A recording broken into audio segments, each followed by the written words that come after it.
a shame for humanity everywhere.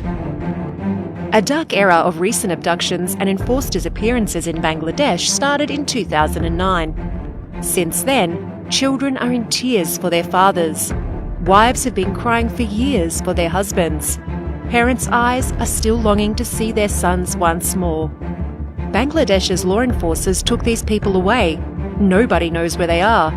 Some secret investigation reports from international media, such as Deutsche Welle, suggest that the abducted individuals are being held in a secret detention centre known as Ainagor, House of Horror, operated by the Bangladesh Defence Forces Intelligence. International calls for investigations by the United Nations have been repeatedly denied. The current unelected dictator of Bangladesh has ignored numerous requests from United Nations and international human rights organisations. Located in South Asia, Bangladesh is home to almost 200 million people. After British colonial rule, it was a part of Pakistan for 24 years until a brutal war in 1971 led to its independence. Unfortunately, the struggle for equality, human dignity, and social justice did not end there. People's hope for a democratic and fair system was shattered immediately after independence. The first government, led by Sheikh Mujib established a one-party dictatorship. For the first time, thousands of people were victims of extrajudicial killings and enforced disappearances. The most notable cases were the abduction of Dr. Azharuddin, Zahir Raihan, and Aftabuddin. Dr. Azharuddin was an elected MNA from Awami League in 1970 and was later nominated to contest election against Sheikh Mujib from the Bola electorate in 1973. He was abducted before the election. Zahir Raihan was a renowned intellectual, writer, and filmmaker. Their whereabouts remain unknown until today. Aftabuddin was the executive editor of a national newspaper, Gonakontho, and fortunately, he managed to return after being abducted. Not only abductions, but massive corruption and state-sponsored crimes also became rampant. This situation continued until Sheikh Mujib was assassinated by a group of military officers in 1975 due to an intra-party conflict. These military officers were his followers and freedom fighters. With Mujib's death, killing and abduction stopped temporarily. However, successive governments never investigated those human rights violations, and no perpetrators were brought to justice. As a result, a culture of blanket impunity still exists in Bangladesh. In 1991, the end of a military dictatorship created opportunities for democratic practices in the country. Sheikh Hasina, the daughter of Sheikh Mujib, took part in the democratic process. She repented publicly, cried, sought forgiveness for all the past crimes of her party and her father, and requested people to vote for her. Coming into power in 2009, she started building on her father's legacy of undermining the democratic process and destroying democratic institutions. Enforced disappearances and extrajudicial killings have become her tactics to suppress opposition and silence dissidents in Bangladesh. Most notable cases of abductions during Sheikh Hasina's rule were prominent politician Ilyas Ali, Brigadier General Aman Azmi, Barrister Aman, Trade Union leader Aminul Islam, Ward Commissioner Chowdhury Alam, student leader Muhammad Sohel, university student Al Muqaddas, and Muhammad Wali Ullah.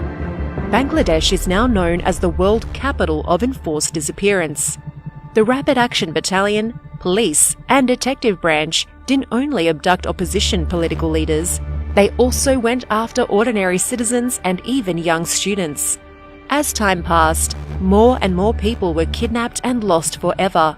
International human rights groups have kept track to some extent and found that 619 were victims of enforced disappearance from January 2009 to June 2022. However, the actual number is undoubtedly much bigger. It's hard to know the exact count because families are always being watched in person and online. Intimidation and threats have become a regular part of their daily lives. For many years, they were told their beloved ones would never return, or even another family member would be abducted if they went public with such a complaint. This threat makes it hard for them to speak up against the people and the state machinery that took their loved ones. If someone raises their voice from outside the country, their family members inside the country face arrests and torture. You may wonder why the victims are so scared. Can't they go to the judiciary for help? The answer is a big no. For the victims to get justice, the criminal justice institutions must be competent, professional, and independent from political influence. Sadly, these things are missing in Bangladesh under Sheikh Hasina's rule. All judges have been selected and appointed based on their loyalty to her. Sheikh Hasina has transformed criminal justice institutions, the police force, defence and government departments into her own instruments of oppression. The officials who are supposed to help general people, like the Attorney General's office and judges, consistently and publicly support and assist the criminals instead. The Sheikh Hasina regime rewards perpetrators with prestigious positions, promotions and awards. Injustice, impunity, inhumane and degrading treatment are now commonplace in Bangladesh. The victims' cry for justice remains unanswered. The doors to justice in domestic jurisdiction remain closed shut. Millions of Bangladeshi people now beg for intervention from the international community and humanitarian authorities. On 10th December 2021, the United States Treasury Department sanctioned the Rapid Action Battalion, the elite paramilitary force of Bangladesh, including its 7 high-ranking officers, for serious human rights violations. This sanction brought some hope to the victims' families. However, enforced disappearance in Bangladesh did not stop, and the suppressed cry for justice still continues. 2012 সালের 17 April আমার স্বামী ইলিয়াস আলী আমাদের বাসার সামনে বনানী 2 নম্বর road থেকে গুম হয়ে যান। তো 2012 সালের 17 এপ্রিল উনি বিকালে সম্ভবত 3টার ফ্লাইটে উনি ঢাকায় পৌঁছেন, সিলেট থেকে ঢাকায় আসেন এবং সন্ধ্যা আনুমানিক সন্ধ্যা 7টার সময় উনি রূপসী বাংলার উদ্দেশ্যে উনি বের হয়ে যান বাসা থেকে। তো উনি যখন বাসা থেকে ফিরেন তখন ওনাকে বাসার সামনের রাস্তা থেকে 2 দিক থেকে 2টি সাদা মাইক্রোবাস, কিছু সাদা পোশাকধারী ছিল, তারা ওনাকে গাড়ির গতিরোধ করেন এবং ওনাকে জোরপূর্বক ওখান থেকে ওনাকে এবং ওনার ড্রাইভার আনসার আলী সহ ওনাকে তুলে নিয়ে যান ওখান থেকে। আরমানকে 2016 সালের 9 আগস্ট দিবাগত রাত্রে একদল সশস্ত্র লোক এসে তাকে জোর করে টেনে হেঁচড়ে নিয়ে যান অস্ত্রের মুখে। ওদের কোনো ইউনিফর্ম পরা ছিল না, ওরা সাদা ড্রেসে পোশাকে ছিল, কিন্তু ভারী অস্ত্র শস্ত্র তাদের সাথে ছিল। আমার মেজো মেয়ে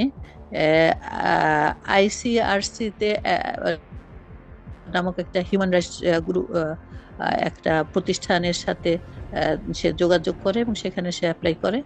তাদের মাধ্যমে আমরা তাদের বাংলাদেশ অফিস আমাদের সঙ্গে যোগাযোগ করে এবং আমরা তাদের সঙ্গে কথা বলার পর তারা আমাদেরকে বলেছে যে আমরা আপনার ছেলেকে বের করে দিতে পারবো না, তবে সে কোথায় আছে এটা আমরা জানাতে পারবো।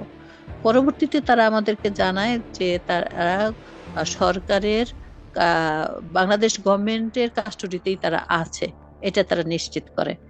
দ্বিতীয় হচ্ছে যে আমেরিকান স্টেট ডিপার্টমেন্টের থেকে আমাদের জানান যে তারা জানিয়েছে যে আরমান বাংলাদেশ গভর্নমেন্টের কাস্টডিতে আছে। এরপরে আমরা পরবর্তীতে দেখলাম যে নেত্র নিউজ আয়নাঘর নামে যে একটি প্রতিবেদন করলো, যা বিশ্বের সবাই জেনেছে দেখেছে। তার মাধ্যমে আমরা আরো নিশ্চিত হয়েছি যে আরমান সেখানে আছে। বিভিন্নভাবেই প্রধানমন্ত্রীর কাছে, র্যাবের প্রধানের কাছে, তারপরে পুলিশ প্রধানের কাছে, রাষ্ট্রপতির কাছে আমরা সরাসরি অ্যাপ্লিকেশন করেছি আরমানের জন্য এবং তাকে খুঁজে দেওয়ার জন্য আমরা অ্যাপিল করেছি, কিন্তু তাদের পক্ষ থেকে আমরা কোনো জবাব পাই নাই। Enforced disappearance is a crime against humanity. It must not go unpunished. Let justice prevail. Stand with the victims of enforced disappearance in Bangladesh. Be the voice for the silenced and lost people.